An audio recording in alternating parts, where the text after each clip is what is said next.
Idol, bilang beginner or bilang balik-alindog o matanda na o magsisimula, ano yung 5 exercises kung may gagawin ka pas habang buhay?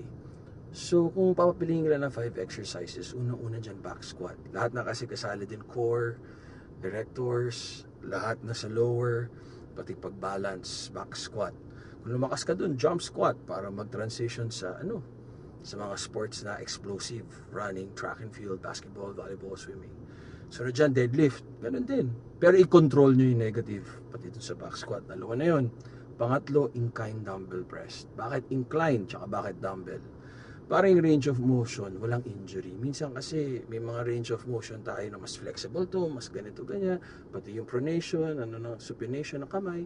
So mag-a-adjust sa body natin para siyang machine. Pero may balance para yung mga stabilizing muscles. Pangapat, overhead press, shoulder press. Yan. Panglima, pull-ups, hanging pull-ups, your own body weight na kaya nyo.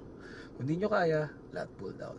So, ang squat kasi yung king of all exercises. Ang queen deadlift. Pero depende sa tatanungin mo, yung iba deadlift. Bakit ko napili yung squat? Yung squat kasi more of pang lower. So, sa ano naman, is incline kasi yung gravity pag tumayo tayo sa dibdib. Diba, nababa. So, kung dips kasi, lalaki yung baba, wala sa ibabaw. Karamihan wala sa incline. So, ito, pull-ups para kaya natin yung weight. Yan yung 5 exercises. Ang pang-bonus 6 is planks. Plank, tsaka side plank. Yun, gawin mo lang yun everyday ng buhay mo. Tapos, yung diet tsaka nutrition mo, calorie deficit ka, tamang 50% protein, builds and repairs muscle after workout, samahan mo ng creatine. Tapos, 10 to 20% healthy fats for good cholesterol and hormone production, 30% glucose, which is carbs for energy. Yun lang, sapat na yan. Huwag kang magmamadali. Take your time. Tama kayo, mali ako na si Dr.